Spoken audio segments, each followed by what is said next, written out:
Okay, today we will be discussing about constructivism.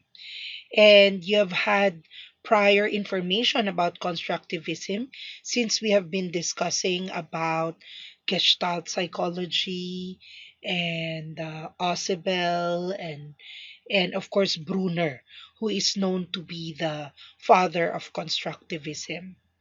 So we'll have this again in short segments or parts. And before we have them, let us see the graphic organizer.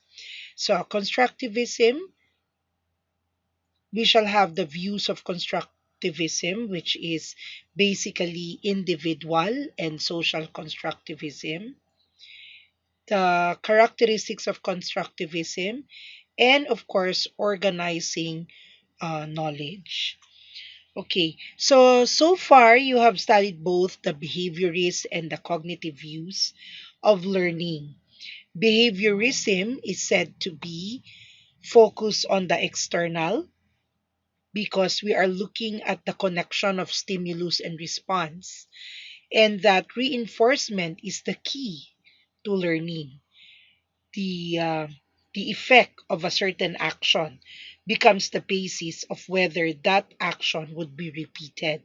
So here we talk about rewards.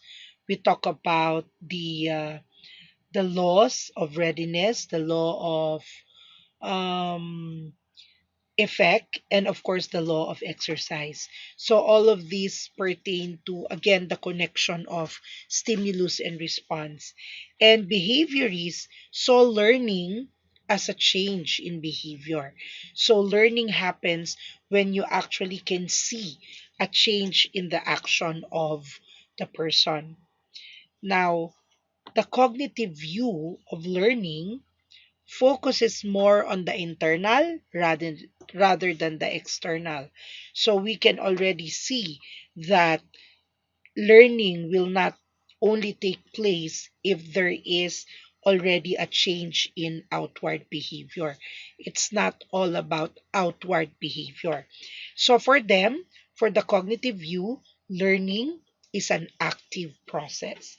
So a lot of it is concerned with the mental processes involved in learning, no, the thinking processes and all of that.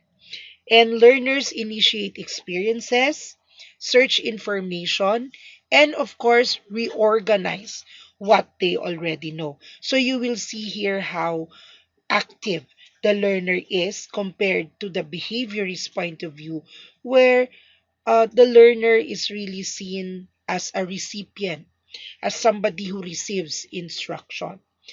Okay, so of course you would know where constructivism would be aligned with, and we shall discuss that more in the next segment.